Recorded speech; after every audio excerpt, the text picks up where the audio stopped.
Sadoqat. Biz bu so'zni qanchalar tez-tez ishlatamiz. Lekin yurak bo'sh qolganda, ruh yolg'izlikdan muzlaganda sadoqat nima? Shunchaki odatmi yoki o'zimizni aldash? Erimning do'sti o'sha kecha eshigimni taqillatib, qo'limga o'sha oppoq atirgulni tutkazganda, men shunchaki gul emas, balki taqiqlangan, ammo shunchalar kutilgan e'tiborni qabul qildim. Uning ko'zlaridagi olov meni ham kuydira boshladi. Bu hikoya xiyonat haqidami yoki baxt izlash haqida? Hozir bilib olasiz. Assalomu alaykum, aziz yurtdoshlar, qadrdon muxlislar. Amomoni hikoyalari kanaliga xush kelibsiz. Bugun sizlarga aytib beradigan voqeam ko'pchilik ayollar tilga olishga qo'rqadigan, ammo ich-ichidan his qiladigan tuyg'ular haqida. Bu voqea real hayotdan olingan bo'lib, undagi har bir nigoh, har bir so'z haqiqiy. Videoroliklarimiz keng tarqalishi va yanada qiziqarli hayotiy hikoyalarni o'tkazib yubormaslik uchun like tugmachasini bosib qo'yishni unutmang. Kanalimizda yangi bo'lsangiz, albatta obuna bo'ling va qo'ng'iroqchani bosing. Tayyor bo'lsangiz, qalbimning eng yashirin sahifalarini ochaman. Mening ismim Nargiza. Yoshim 30 da. Turmush qurganimga 10 yil bo'ldi. Tashqaridan qaraganda biz namunali oilamiz. Erim bor, ro'zg'orimiz but, kamchiligimiz yo'q. Erim. U yomon inson emas. Mehnatkash oilam deydi.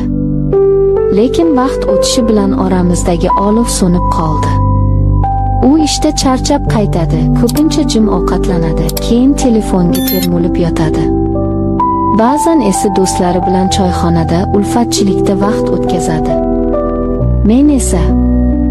Men bu katta uyda, 4 devor ichida yolg'iz qolaman.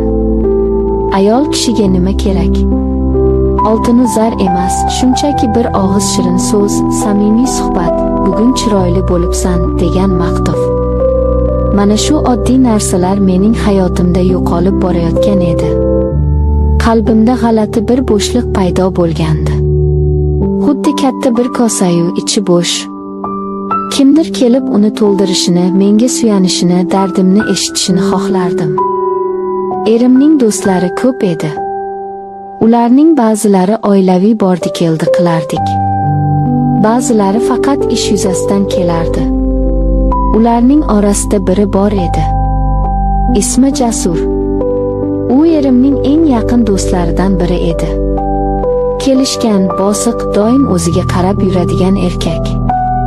Uning ko'zlarida qandaydir sirli ma'no borligini avval ham sezardim, lekin e'tibor bermaslikka harakat qilardim. Bir kuni erim ishga ketdi.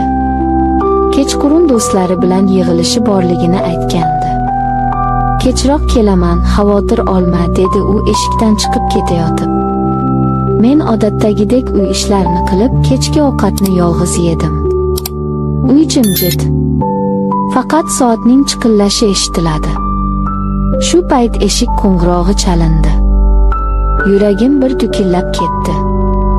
Kim bo'lishi mumkin? Erimmi? Kaliti bor-ku. Eshikni ochdim. Ostonada Jasur turardi. U yolg'iz edi. Hech qachon uyimizga yolg'iz kelmagan, doim erim bilan yoki boshqa do'stlari bilan kelardi. Assalomu alaykum, kelin. Erim uyda emasmi, so'radi u. Uning ovozida ham hayrat, ham qandaydir sirli bir umid bor edi. Ko'zlari esa, o'sha ko'zlar menga tikilib turardi. Yo'q, erim yig'inda-ku, siz bormadingizmi, dedim men hayajonimni yashirishga urinib. Ha, bordim, shunchaki bir narsa qolib ketgan ekan, shuni olgani kelgandim, dedi u tutilib. Lekin bu shunchaki bahona ekanligini ich-ichimdan sezdim. Uyda yolg'izmisiz, so'radi u kutilmaganda. Bu savol oddiydek tuyulsa-da, o'sha lahzada u juda boshqacha jarangladi. Xuddi qo'rqmayapsizmi yoki zerikmayapsizmi degandek. Ha, yolg'izman, dedim sekin. U bir zum jim qoldi. Ko'zlarida g'alati bir iliqlik yondi. Keyin yaxshi o'tiring, dedi-yu ketdi. Lekin u ketdi-yu meni o'zi bilan olib ketgandek bo'ldi. O'sha oqshom men qalbimdagi bo'shliqni yanada chuqurroq his qildim. Uning o'sha birgina "Uyda yolg'izmisiz?" degan savoli miyamda aylanib yuraverdi. Oradan bir necha kun o'tdi. Erim yana do'stlari bilan uchrashuvga ketadigan bo'ldi. Men yana yolg'iz qoldim. Bu safar yolg'izlik menga og'ir botmadi, chunki ichimda qandaydir kutilmagan hayajon bor edi. Xuddi nimadir sodir bo'lishini kutayotgandek edim. Va kutganimdek eshik qo'ng'irog'i chalindi. Yugurib borib ochdim. Yana u. Jasur. Bu safar u bo'sh qo'l bilan kelmagandi. Qo'lida kichkina, chiroyli o'ralgan sovg'a qutisi bor edi. "Bu sizga", dedi u jilmayib qutini uzatib. Men hayron bo'lib qutini oldim. Qo'llarim biroz titradi. "Bu nima? Nega?" "Oching", dedi u. Qutini ochdim. Ichida kichkina, nafis muqovali she'rlar kitobi va bitta oppoq atirgul bor edi. Atirgulning hidi dimog'imga urildi. "Nega?" deb so'radim yana, hayratimni yashira olmay. "Bu noqulay-ku." U ko'zlarimga tik qarab, "Chunki siz ko'p vaqt yolg'iz qolasiz. Ba'zan biror kishi sizni eslashini, qadrlashini bilishingiz kerak. Siz bunga loyiqsiz", dedi. Uning ko'zlari jilvalanib turardi. Bu gaplar, bu oddiy gaplar emasdi. Bu yillar davomida chanqoq tuproqqa tushgan yomg'ir tomchilari kabi edi. Yuragim tez ura boshladi. Erim menga oxirgi marta qachon gul sovg'a qilganini eslay olmadim. Jasur ketdi. Men esa ostonada o'sha atirgul va kitob bilan qotib qoldim. O'sha kundan boshlab hayotim o'zgardi. Men endi oldingi Nargiza emasdim. Men endi kutilayotgan, kimdir tomonidan o'ylanayotgan ayol edim. Ertasi kuni erimning do'stlari uyimizga yig'ilishdi.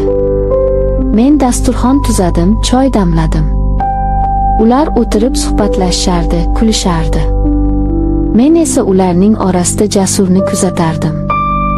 U har safar menga qaraganida ko'zlarida o'sha iliqlikni ko'rardim. Uning nigohlari xuddi meni erkalayotgandek, "Men shu yerdaman, sening yoningdaman" degandek bo'lardi.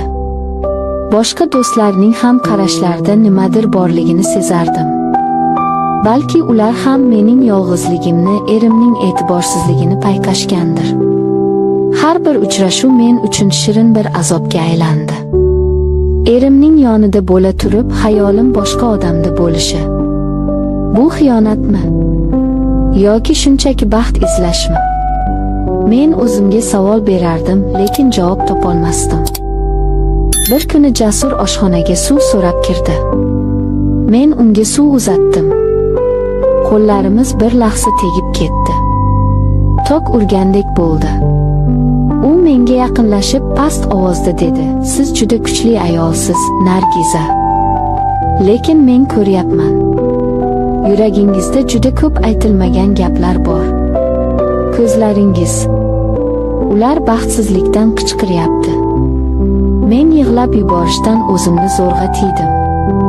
Chunki u haq edi. U meni erimdan ham yaxshiroq tushunayotgandek edi. O'sha lahzada men his qildim, oramizdagi bu rishta endi shunchaki do'stlik emas. Bu juda chuqur va xavfli bir tuyg'uga aylanib borayotgandi. Kunlar menga asrdek tuyulardi. Men uni ko'rishni istardim, lekin qo'rqardim. Bir kecha erim ishda navbatchilikda qolib ketdi. Telefon qilib, "Bugun qaytolmayman, ishim ko'p", dedi. Odatdagidek quruq ohangda.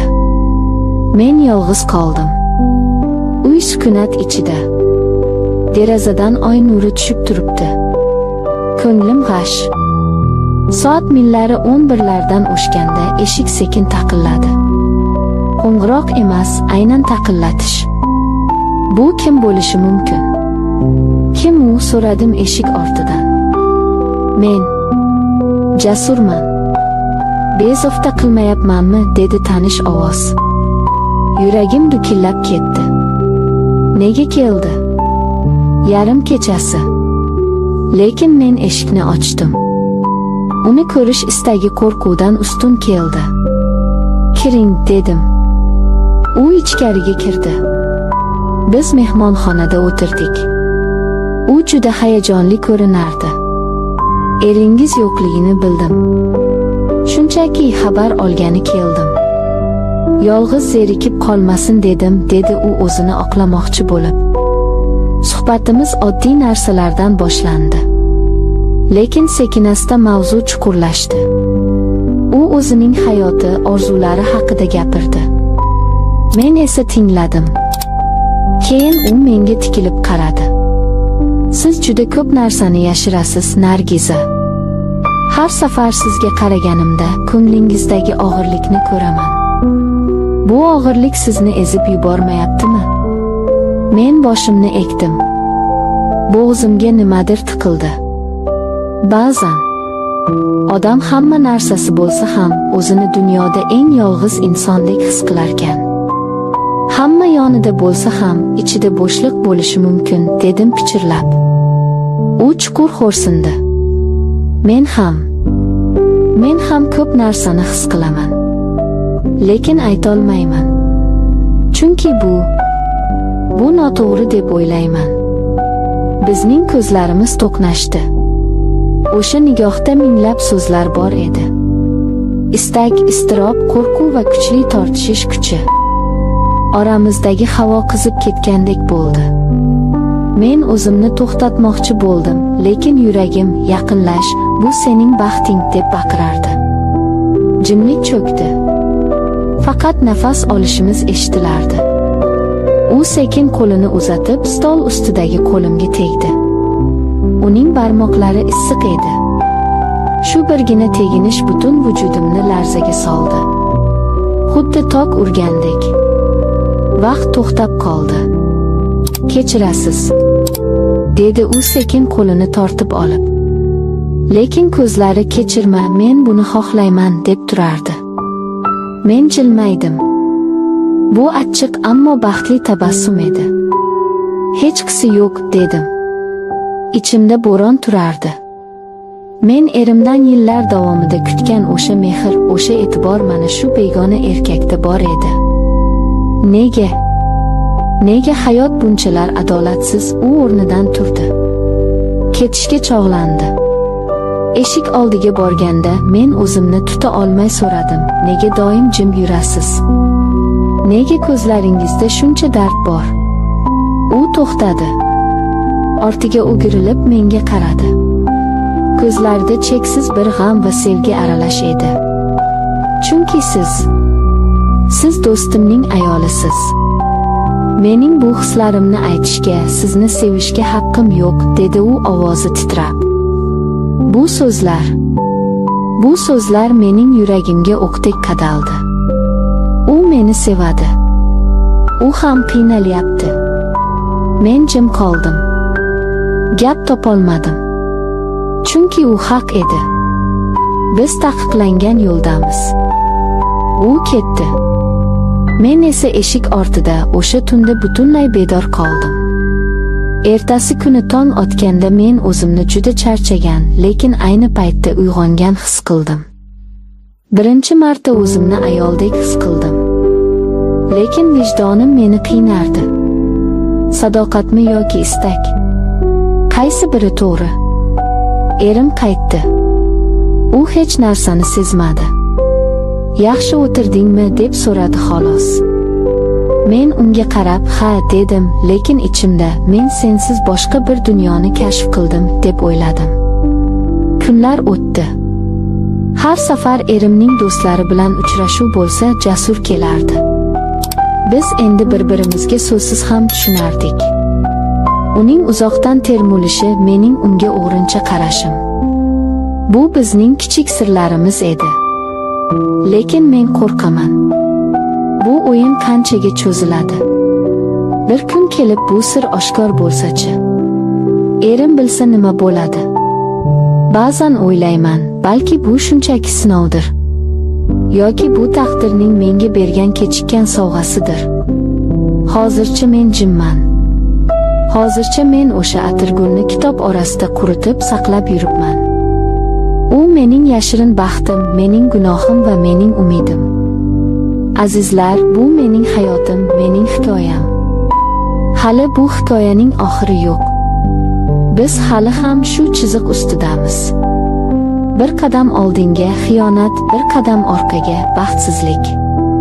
Men sizdan so'ramoqchiman, ayol kishi faqat sadoqat uchun yashashi kerakmi? Yoki u ham baxtli bo'lishga, sevilishga, ardoqlanishga haqlimi, hatto bu taqiqlangan bo'lsa ham?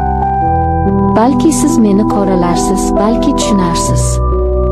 Lekin bir narsani unutmang, yurak amriga bo'ysunish dunyodagi eng qiyin ish. Agar hikoyam sizga yoqqan bo'lsa yoki sizda ham shunday vaziyatlar bo'lgan bo'lsa, izohlarda yozib qoldiring. Men har biringizning fikringizni o'qiyman. Kanalimizga obuna bo'ling, hali aytilmagan sirlarimiz ko'p. E'tiboringiz uchun rahmat.